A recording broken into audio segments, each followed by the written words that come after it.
Hello, my name is Stephen Kilger. I'm the managing editor for Feed and Grain magazine and the host of the Feed and Grain podcast. Thank you so much for joining me today as we dive deep into the issues affecting the feed manufacturing, grain handling, and allied industries. Today's episode is brought to you by the Bin Whip from Newmat Systems. The powerful dual impact Bin Whip removes the toughest buildup and blockages in industrial storage silos without hazardous silo entry. Learn more today at binwhip.com. Today, my guest is Joe Milnick, content creation expert and partner at Safety Made Simple. We discuss the company's innovative approach to digital education in the feed and grain industries. I hope you enjoyed the interview. If you want to help out with the podcast and are listening to this in a podcasting app, please rate us and subscribe. If you're listening online, sign up for the Feed and Grain newsletter, Industry Watch. That'll help you see when new podcasts drop and help you stay up to date with all the news from around the industry. Now, on to the show. Hi, Joe. Thanks so much for talking to me today. You're very welcome, Steve. Thanks for having me. Can you tell me and our listeners a little bit more about yourself?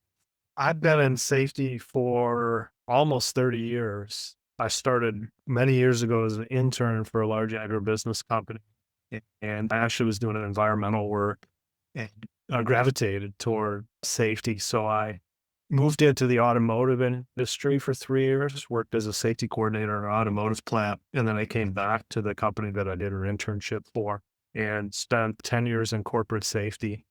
And then in 2009, I started my own consulting business, Progressive Safety Services. And in 2014, I kind of joined forces with Chuck Peary. He was a consultant out of the Kansas City area, did a lot of work in cattle feeding as a consultant. And we started Safety Made Simple, and particularly our focus and reach into the grain handling industry. Can you tell us a little bit more about it? Because I think you have a great way to facilitate safety training, which can be hard to do in our industry since we're so spread out, especially for independent mills and things that just don't have the staff to really have a safety person there. Yeah, we started in 2014 to develop grain-specific safety training. And since then, we've expanded into food safety and equipment maintenance. And we really have an offering for just about any type of facility out there. So just off the top of my head, I'm thinking about some of our partners. We've got grain elevators, agronomy centers, feed mills, flour mills, large and small farms, service providers, construction companies, feed yards. So the list goes on. And our clients are anywhere in size from a small company with 6 employees all the way up to cooperatives with thousands of employees. So we've kind of run the full gamut. We have about 150 online courses. They're all 15 to 20 minutes in length. We provide them in both English and Spanish. And I think what kind of makes us unique is we have a subject matter expert team that's kind of second to none. They're all industry professionals, most with over 20 years of experience in the ag world. Well, you touch on a little bit, but what are some of the key features? You guys do primarily online safety training. When you log into your site, is it a subscription? How does that work? Yeah, it's subscription based. We call them partners. Other people call them clients. We truly believe that we partner with companies to help send their people home safely. We offer a subscription that's based on bundles of courses. So you can get 12 courses, 24, 36, all the way up to 100 or a full catalog of 150. We often as well will create several different courses on the same topic so that each year people can kind of switch things in and out so things are fresh. So that's kind of how we work. We offer that through what's called a learning management system, which I think more and more companies are taking advantage of these systems that allow you to really easily assign and track employee training online and also run reports and generate reports and really see the status of anybody's training or their training records with a couple clicks of a mouse. So it's a really efficient system. And our system also allows our partners to build their own content within our system. So if they want to build courses that are specific to their operations, they can do that within our system as well. They can upload videos and PowerPoints and a whole gamut of different things that they can do. Yeah, that's really cool. And you mentioned that your courses come in multiple languages, Spanish being the other one, which is a really big deal because from what I've heard from a lot of safety guys at facilities, that language barrier can be a big deal. So it's nice that you're accommodating for that. More of a challenge for people in the ag world as time goes on. We're seeing a lot of Spanish speaking employees. And usually when we started, we saw a lot of that in Texas and some of the southern states, but we're seeing more and more of it, not only just in ag facilities, but also on the construction side as well. Companies, the Occupational Safety and Health Administration really expects that a company or requires that a company deliver training in a language that an employee can easily understand. And there's a couple different ways to look at that. The first would be their native language. So if you have Spanish speaking employees, obviously having courses in Spanish is a benefit, but it goes a little bit beyond that as well. And we're really good at this is we have anybody from college graduates to people that didn't go to high school taking our courses. So we kind of hit it right in the middle, not to get too fancy with the words or be confusing or anything like that, but really be clear and concise and simple in our message to the end user or what we call our learners. Yeah. How do you guys keep things interesting? You mentioned the kind of the 20-minute roughly video length, which I mean, I think is perfect. It's always terrible when you get into a training and it's an hour and a half long. You just have to sit there through the whole thing. But is that part of it? What else do you do to kind of keep people engaged and make sure that they're actually taking in the information? The challenge with any training, whether it's classroom training or in an online format, is keeping employees engaged. So we have a number of techniques that we use. Video is something that press play and you hope that somebody pays attention. With an online course, and we're really fortunate, we have an instructional designer and a learning expert. Her name's Peggy Paulman, and she's developed courses for Fortune 100 companies. Very good at what she does. Just thrilled to have her. But there's a number of techniques and strategies that she uses within a course to keep people engaged. I don't think, Steve, that a minute or two will go by in a course where somebody doesn't have to interact with it. So some of the techniques that she'll use is she uses characters is one thing that we do. So each one of our courses has a case study of an employee. They either did something right or maybe made the wrong decision and something good or something bad happened to them. So we use a lot of characters, and that really allows people to interact and it allows us to drive our content home as well. So we use characters throughout the courses and these case studies. We'll also use what we call thought questions. They're just an engaging way to get learners to think about the whys behind the information that we're giving and ask them to answer something.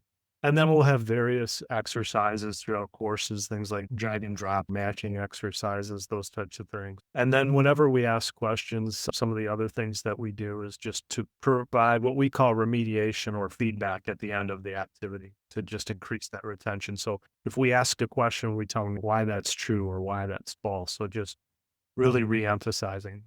The courses continue to get more and more interactive. I just was working on an update that we did this morning, and it never ceases to amaze me how Peggy continues to just be able to use new strategies and ways of keeping people engaged with the program to get through it. So it's that something, like I said earlier, like a video that you can just press play and kind of tune out. You really have to be engaged with the program. I've noticed even in my own training for us, it's, cybersecurity and things like that. It is much more interactive than it used to be when I started my career. That seems good because I don't know about other people, but for me, I'd usually turn on the video in one tab in my browser, then scroll away to do other work as it plays in the background, which isn't what you want. So how do you measure the effectiveness of your online training program? You kind of mentioned how you're always evolving it. What steps do you do to continuously kind of improve the content and get feedback from those that are taking? Yeah, we stay really in tune with our partners. There's actually somebody on our team at Safety Made Simple that is continually monitoring their progress and their course completion rates and those types of things to see how we can help them. One of the ways I measure is when I'm out in the field and they'll do a little bit of consulting work out there, Steve, and I'll ask people questions that I know are in their training when I'm out in the field and people get them right. And somebody's teaching them that. In a lot of instances, that's what we're doing. The staff I work with on our content development team has really just taken everything that we've used. We were all classroom trainers at one time and put them into an online format. So we do a lot of informal kind of engagement as well. And I get good feedback. Like I had a safety director one time say that an employee exited a grain elevator because he smelled this odor of dead fish. And he says, I think, the employee said, I think it was phosphine in there. So he took the monitor and the monitor indicated there were phosphine levels. And he goes, well, how did it How did you know it smelled like dead fish? And he goes, well, we took that Safety Made Simple class on hazards of fumigation. So you get feedback like that. But as far as the continuous improvement piece, it's not really hard for us. The teams I work with, I think we're pretty blessed. They're never really overly impressed by themselves. So they don't sit back and go, hey, look at what we did or look how good we are. It's always, what can we do to get better? We have a continual effort to update our existing programs. We know, like, we were just talking about videos. A lot of companies out there have been using the same video for 5 to 10 years. And you get that feedback. I've been watching the same video, and I don't want that to happen for our partners. So we are constantly updating our courses. And when we update, it comes out looking like a completely different course from the version that we created several years ago. So we do at least one new update per month. And then we also develop one new course per month. Now, a lot of these courses come from feedback. We do a survey usually around the end of summer to start our plan for the upcoming year. And a lot of our courses come from feedback of the partners that we have. And as I mentioned earlier with Peggy Paulman, and she's really makes all of this happen in the back, packages all this up. She's kind of a self-proclaimed online training nerd, and she tells me, she's always on the different webinars and attending conferences and those types of things, really to make sure that we stay up with the latest trends and the tools that are out there. So each time I see a new course come across my screen for review, and I have to, a lot of them I'm involved in the actual development, but I actually approve all of them. There's always something in there, a new twist that she's tried, a new strategy to engage learners. And we kind of know just from, we want to make sure that we keep things fresh for our partners, but we also, from a business standpoint, know that if we stand still for a minute, that one of our competitors will run right by us. You're obviously probably much more aware of this than I am, but with OSHA regulations and things like that, a big part of it is always training your employees and then making sure to keep records of those trainings so you can then show them to an inspector. How does your kind of training program comply with those relevant regulations and standards? I'll talk about the tracking part first. The learning management system that we have makes it really easy for an administrator, and you have multiple administrators within the same organization, to assign courses to their employees. We provide a compliance training matrix that's based off of OSHA, EPA, DOT, that gives them a little bit of help with that. Other larger companies we have that are full safety team don't need as much help with that, but that's just a resource. Once an employee is assigned, you can assign employees courses individually or even by groups. So a group would be like a facility or even job classifications, maintenance or truck drivers. Once they enter a course, they're going to be asked at the end to pass a 10-question quiz. Everything in the quiz will really link back to what they learned throughout the course. And these are key things we want them to understand from a compliance standpoint, and more importantly, just from a safety standpoint. The company has the ability to really establish the passing score for those tests. And it's usually, you can set it at 100%. Theoretically, if you wanted, default is 80%. Once they pass that course, their training records are all kept within the system. So I can easily, as an administrator, run a report for an employee on his employee training history.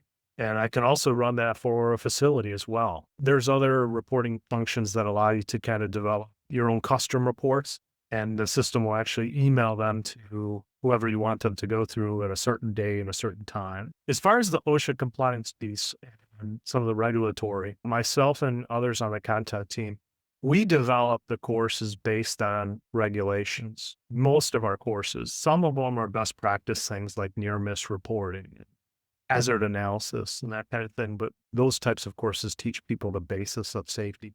But we do have these compliance topics. I would tell you, we stay away from, within our courses, focusing too much on references to regulations and OSHA and DOT.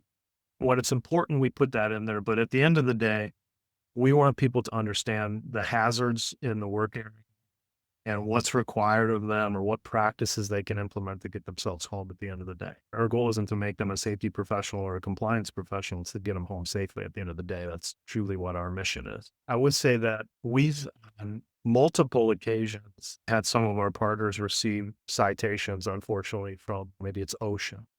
And as part of their follow-up or their meetings with OSHA and informal conferences, OSHA sometimes will request copies of training. What we'll do is provide them a narration document of one of our courses so they can see what was included in that course. We base them off of the training requirements that are really given to us by OSHA. On multiple occasions, they've always accepted and said, yeah, these employees were properly trained. We even had one company that was cited for lockout tagout that OSHA had cited them for not adequately training their employees. We showed them our course and then the training records for the employees at that facility, and they dropped the citation. So we do keep the compliance thing in the back of our mind. I think, Steve, the other question is, what are some of the other things that we provide to our partners to help them stay current and educate their employees? And a lot of these things aren't limited to just our partners. We do a tremendous amount of outreach through the year as well. We have a newsletter that goes out monthly called the Safety Scoop. Just to interject, I do get, and it is very good. So people should sign up for it. Yeah, and you can sign up on our website. It's www.safetymadesimple.com. We generally highlight if there's any national or local emphasis plans from OSHA, those types of things. We have an Is It Safe feature that's really popular. The pictures we use in the Is It Safe feature may come from our partners or may come from myself when I'm out in the field. So I know a lot of people use those in their own training and cut and paste that in our course builder course and send it out to everybody to take a look at. Within the newsletter as well, we release what we call Take 5 Safety Talk. It's a toolbox talk. So we release one of those every month. Anybody that gets our newsletter can take that PDF and download it and send it out. For our partners, we actually have a library of those. I think we're somewhere around 80 of these toolbox talks that they have access to that they can grab at any particular point. We also do quarterly outreach videos. So they're short, usually 2 to 3 minutes on some topics. I've got one coming out in June. That's line of fire incidents, and we'll get those out to our email distribution list, which is thousands of people throughout the ag world. We do a video series for the Grain Safety Stand-Up that's brought to you by OSHA and NGFA and Jeeps and the Grain Handling Safety Council and those types of things, where we'll talk about things that impact grain elevators. And then I also do what we call the Safety Simplified blog. We're sending that out monthly to everybody on our mailing list as well. We balance our messages on compliance topics and also best practices for folks in the industry. That's really cool. I really like your focus on best practices because, like you stated, people shouldn't be doing this because they want to comply with the government. They should be doing it because it's going to keep them safe and keep them going home at night, which is what the goal is for everybody. Compliance is kind of funny. When I started in the safety world, I worked for my boss, the safety director at the time, said he didn't focus a lot. We talked about regulations occasionally, but his philosophy was, if we do the best for the employee and try to make the safest work environment possible, most of the time we'll be in compliance. And he said, and at the very least, we'll have a really good argument. And I think spot on. That's a really good philosophy for safety in general. Do you have any success stories, companies that come to mind that really saw big measurable improvements in their safety programs, their outcomes, employee engagement, any of that kind of thing? There's 2 of them that come to mind. There's more, but the 2 that come to mind, the first one is a mid-sized grain company, maybe, 150 employees, maybe 9 or 10 locations. They had no real formal safety training program prior to using Safety Made Simple. I think they did give some materials to their managers or supervisor and ask them to cover them with their employees. It's what I run into a lot of times is supervisors and managers. Some of them are really good trainers. They're just not comfortable in front of a group, or sometimes just don't have the knowledge with somebody with a safety background. And that's no fault of theirs at all. With this company, they went with Safety Made Simple, and with them a few years, they're part of a captive insurance group. And the captive insurance group is made up of a lot of different types of ag facilities. It could be commercial farms and grain elevators and flour mills and all that kind of thing. And they were awarded a gold award by the captive for the best safety performance. Now, safety performance, as far as injuries and those types of things, was a component of it. Training was a component, inspections, all those types of things. They were quick to give us a pat on the back saying that we made an impact at their company. So that was one. Don't have a lot of hard data there, but we feel, and I think they feel, that we had an impact and they're receiving that award. I do know we have a partner in Minnesota, a full service cooperative. So they're grain, agronomy, energy, somewhere around 350 employees. Now they saw a dramatic increase in their first 3 years with Safety Made Simple. So from year 1 to year 3, their lost time injuries decreased by 75%. Total lost work days were around the same, and their total recordable incident rate went down by about 40%. So we recognized that we were just part of that effort. They were very quick to provide us with those numbers saying, hey, we think this was a contributing factor. So we have had a lot of success with that, but we also recognize as well that they had to do a lot of the work with some other strategies as well. So now I'm going to ask you the hardest question. So let's say you're listening to this and you're interested. What should people do if they want to get in contact with you and maybe discuss a little bit more about what Safety Made Simple has to offer? Sure. I'll give them 2 avenues. One, our website is www.safetymadesimple.com. There are several ways on there to contact us, and probably a little sticky will pop up when you go to the site and ask you if you'd like more information. The second would be just to feel free to email me. It's joe@safetymadesimple.com, and just email me. And if you're interested in some further information, we can provide that to you, or we can just chat on the phone for a few minutes as well. Well, that's great. Thank you so much, Joe, for speaking to me today and tell me and the listeners what you do. All of your website and all that will be linked in the show notes. Thank you, everyone out there, for listening. Thank you, Steve.